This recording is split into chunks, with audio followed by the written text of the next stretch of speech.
नमस्कार दोस्तों, स्वागत है आपका नए वीडियो में। यहाँ पे सबसे पहले हम लोग बात करेंगे दोस्तों कि ऐसा क्या हो रहा है स्टॉक मार्केट के अंदर कि मार्केट जब भी ऊपर की साइड पर जा रहा है, कोई ना कोई खबर आ जा रही है और मार्केट वापस से नीचे के साइड पर काम करने लग जा रहा है। तो यहाँ पर हम लोग बात करेंगे दोस्तों कि क्या खबर निकल करके आई है जिसके वजह से मार्केट जो है आपका इस तरीके से यहाँ पे काम किया। और वीडियो के एंड तक बने रहिएगा दोस्तों, क्योंकि यहाँ पर हम लोग कुछ एक स्टॉक्स की भी चर्चा करेंगे जिसके हिसाब से मैंने यहाँ पे आपको बतलाया था, जिसके पैटर्न के हिसाब से मैंने आपको यहाँ पे बताया था कि वो आपका स्टॉक जो है यहाँ पे आउट परफॉर्म कर सकता है। और अभी देखो वो बहुत ही बढ़िया परफॉर्म कर रहा है। कल आपको ध्यान में होगा एक वीडियो मैंने बनाया था धनतेरस को लेकर के, ठीक है, तो आप वो वीडियो जा करके जरूर देखिएगा दोस्तों। चलिए, तो मार्केट को हम लोग यहाँ पे एनालिसिस को शुरू करें उससे पहले अगर आप स्टॉक मार्केट सीखना चाहते हो दोस्तों, जानना चाहते हो कि शेयर बाजार से पैसा कैसे कमाया जाता है, तो आप इस नंबर पे कॉल करके जानकारी ले सकते हो। बेसिक टू एडवांस सारी चीजें हम आपको यहाँ पर क्लास कराते हैं दोस्तों। पटना के अंदर हमारा ऑफलाइन क्लास चलता है और यहाँ पर आप चाहो तो ऑनलाइन क्लास भी ले सकते हो। इस नंबर पर आपको कॉल करना है, बाकी सारी डिटेल आपको दे दी जाएगी। चलिए, सबसे पहले हम लोग बात कर लेते हैं दोस्तों कि मार्केट के अंदर ऐसी क्या खबरें निकल करके आ रही है। तो खबर के अंदर सबसे पहले यहाँ पे हम लोग ये देख लेते हैं दोस्तों कि राहुल गांधी और पवन खेड़ा, ठीक है, ये आपको ध्यान में होगा एक वीडियो मैंने बना करके इसको कवर किया था कि ये दोनों व्यक्ति जो है काफी ज्यादा एलिगेशन लगा रहे हैं यहाँ पे किनके ऊपर, तो माधवी पुरीबुच जो कि आपकी सेबी की चेयरपर्सन है, तो इनके ऊपर जो है एलिगेशन लग रहा है दोस्तों। और एलिगेशन बहुत सारे हैं जिसके अंदर की अदानी के फंडिंग को भी लेकर के जो है यहाँ पर कुछ ना कुछ बातें की गई है। वखाड़ फार्मा को लेकर के आपको ध्यान में होगा दोस्तों कि माधवीपुरी बुच का जो आपका रेंटल इनकम जो आता है, वखाड़ फार्मा कंपनी जो आपकी है, बेसिकली वो कंपनी जो है रेंट उनको बढ़ा करके दी हुई है, ठीक है, तो उसके ऊपर भी कहीं ना कहीं जांच होनी चाहिए। आईसीआईसीआई बैंक का भी कुछ ना कुछ मसला था दोस्तों।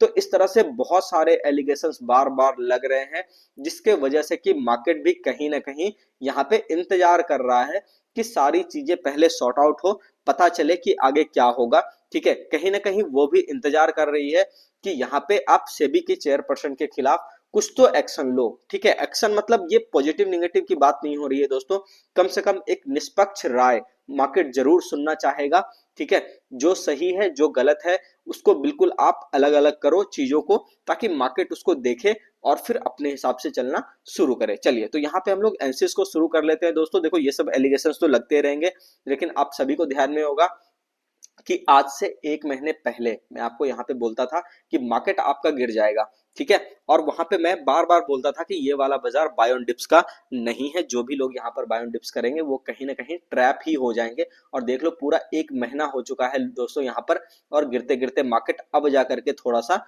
रेंज में गया है, ठीक है। चलिए, तो अब हम लोग एनालिसिस शुरू करते हैं दोस्तों कि यहाँ पे मार्केट आपका किस तरीके से काम कर सकता है। उसके बाद फिर हम लोग थोड़ी सी स्टॉक्स की भी चर्चा कर लेंगे।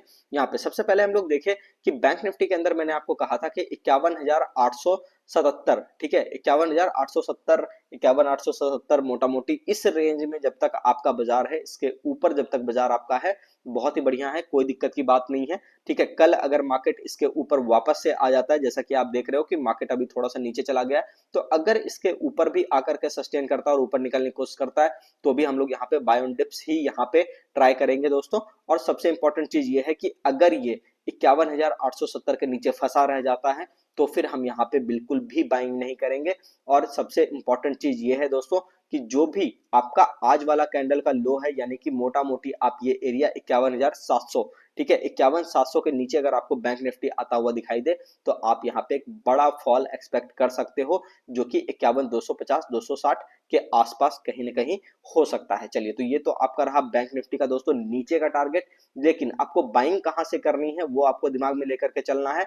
तो यहाँ पे दोस्तों 52,000 के ऊपर मार्केट अगर आपका टिका हुआ है, ध्यान से सुन लीजिएगा कि 52,000 के ऊपर, ये वाले एरिया के ऊपर मार्केट जब आपका टिका हुआ है, तब आपको यहाँ पर बाइंग करनी है। तो हो सकता है आपको यहाँ पर 52,500 तक का टारगेट आपको देखने को मिले। तो इसको ध्यान में रख करके काम करना है दोस्तों कि मार्केट जब तक ऊपर ना आए या फिर मार्केट जब तक अपना निचला 51,700 का रेंज ना काटे, तब तक आपको इसके अंदर एंट्री नहीं करनी है। किसी भी डायरेक्शन का डायरेक्शन आपको समझ में आ गया दोस्तों कि किस तरफ किस ढंग से आपको काम करना है। अब यहाँ पे थोड़ी सी चर्चा हम लोग कर लेते हैं निफ्टी की, क्योंकि निफ्टी के अंदर यहाँ पे आप देखो कि आज जो काम हुआ, अपना स्टॉप लॉस तो नहीं कटा दोस्तों, लेकिन मार्केट लगभग लगभग वहीं पे सपोर्ट आपका ले लिया है, ठीक है ना।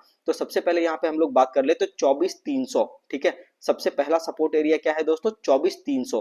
तो इसको आप यहाँ पर नोट कर सकते हो। 24,300 का एरिया जब तक बचा हुआ है, मार्केट इसके ऊपर है, तब तक कोई दिक्कत की बात नहीं है दोस्तों। लेकिन अब जो बाइंग होगी, एक बात ध्यान से सुन लीजिए, बड़ी बाइंग जो होगी दोस्तों, यहाँ पर बाउंस अगर आता है तो 24,500 तक इजीली आ सकता है। लेकिन एक यहाँ पे 24,400 के ऊपर इंट्राडे की बाइंग हम लोग कर सकते हैं यहाँ पे 24,500 के टारगेट के लिए। लेकिन सबसे बड़ी वाली बाइंग जो होगी दोस्तों, वो 24,500 के ऊपर होगी। जब तक बाजार 24,500 के ऊपर नहीं आएगा, तब तक आपको जो है यहाँ पे बड़े साइड्स पे लॉन्ग यहाँ पे नहीं सोचना है, बड़े टारगेट के लिए लॉन्ग आपको नहीं सोचना है। और इंपॉर्टेंट बात यह है दोस्तों कि जो भी एरिया मैं आपको यहाँ पर बता रहा हूं कि आपका ये वाला जो एरिया है दोस्तों यहाँ पे कि 24,000, ये आपका 24,300, ठीक है ना। तो 24,300 के नीचे अगर बाजार आपका सस्टेन करता है तो फिर आपको यहाँ पे कुछ भी नहीं करना है दोस्तों। जी हाँ, आपको कुछ भी नहीं करना है। अगर आपको वहां पे सस्टेन होता हुआ दिखाई दे और जब तक आपका 24,260 का लेवल ना कट जाए, तब तक आपको कुछ भी नहीं करना है। यहाँ पे 24,260 का लेवल कटते ही आपको यहाँ पे 24,140 तक का लेवल देखने को मिल सकता है, ठीक है। तो ध्यान से बिल्कुल काम करना है दोस्तों। मार्केट बहुत ही न्यूज बेस्ड चल रहा है कहीं ना कहीं। तो आप यहाँ पे सोचो कि कितना मतलब जो है आप यहाँ पे कोशिश करोगे संभल संभल के ट्रेड करने का, फिर भी आपसे दिक्कत जरूर होगी। आपको दिक्कत यहाँ पे जरूर होगी। तो एक इंपॉर्टेंट चीज ये ध्यान में रखिएगा, जब तक कोई भी लेवल कट ना जाए तब तक आपको यहाँ पे काम नहीं करना है। चलिए, स्टॉक्स की अगर हम लोग यहाँ पे बात करें दोस्तों, तो आपको ध्यान में होगा कल मैंने आपको एक वीडियो बना करके बताया था कि विप्रो के अंदर जो है आपको यहाँ पे चाल देखने को मिल सकता है। तो विप्रो बहुत ही अच्छा काम कर रहा है दोस्तों। देखो, ये कोई रिकमेंडेशन नहीं है, मैं कोई स्टॉक यहाँ पे रिकमेंड नहीं कर रहा, मैंने बस आपको एक पैटर्न बताया था दोस्तों कि यहाँ पर आपको एक cup and handle, cup and handle का मतलब होता है बिल्कुल कप के जैसा फॉर्मेशन। ये रहा आपका कप और ये रहा आपका यहाँ पे हैंडल, ठीक है ना। तो ये कप एंड हैंडल का जो फॉर्मेशन आपका बना हुआ है दोस्तों, इसका रेजिस्टेंस का एरिया जब ब्रेक होगा तो ऐसा यहाँ पे होता है कि जितना ये कप का लेंथ होता है, सबसे मिनिमम टारगेट आपको यहाँ तक जरूर मिलता है, ठीक है। कि यहाँ से अगर ये चलना शुरू करे तो मोटा मोटी जो इसका हाई वाला एरिया है 750 के आसपास है दोस्तों, तो वहां तक कम से कम आपका ये आने की कोशिश करता है। और एक्चुअल जो इसका टारगेट होता है दोस्तों, जो इसका डेप्थ होता है, इसका लगभग लगभग डबल, ठीक है ना। तो यहाँ पे आप ये कह सकते हो कि अगर ये आपका 350 के आसपास का रेट आया था, तो यहाँ पे आप मोटा मोटी कह सकते हो कि 700 का टारगेट यहाँ पे आपको देखने को मिल सकता है, ठीक है ना। तो यहाँ पे आप देखो कि काफी ज्यादा कॉशियस होकर के यहाँ पे आपको ध्यान लगा करके चीजों को देखना है, ठीक है। और स्टॉप लॉस एरिया दोस्तों, यहाँ पे अगर हम लोग बात करें कप एंड हैंडल के फेल्योर का, तो 478 पहला एरिया आपका हो सकता है, जिसके कटने के बाद थोड़ा सतर्क होना है।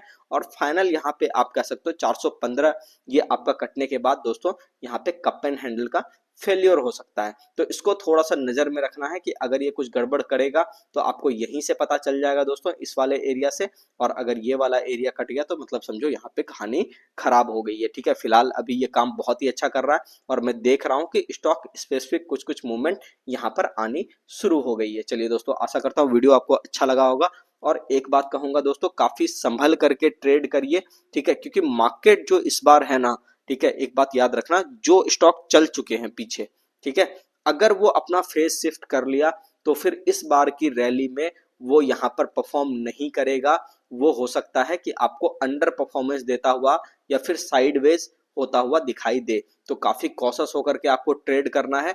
चलेंगे वही स्टॉक दोस्तों ज्यादातर जो कि अपना फेस को शिफ्ट कर चुके हैं, यहाँ पे प्राइस का बिहेवियर उनका चेंज हो चुका है। आई होप बेसिक वाले बच्चे इसे अच्छे से समझ पा रहे होंगे। किसी दिन मैं एक बिल्कुल सेशन आपको यहाँ पर बना दूंगा दोस्तों बिहेवियर ऑफ प्राइस के ऊपर। चलिए, तो आशा करता हूँ वीडियो आपको काफी अच्छा लगा तो चैनल को सब्सक्राइब कीजिए, वीडियो को लाइक कीजिए, कमेंट करके बताइए वीडियो आपको कैसा लगा। मिलता है दोस्तों नेक्स्ट वीडियो में, धन्यवाद।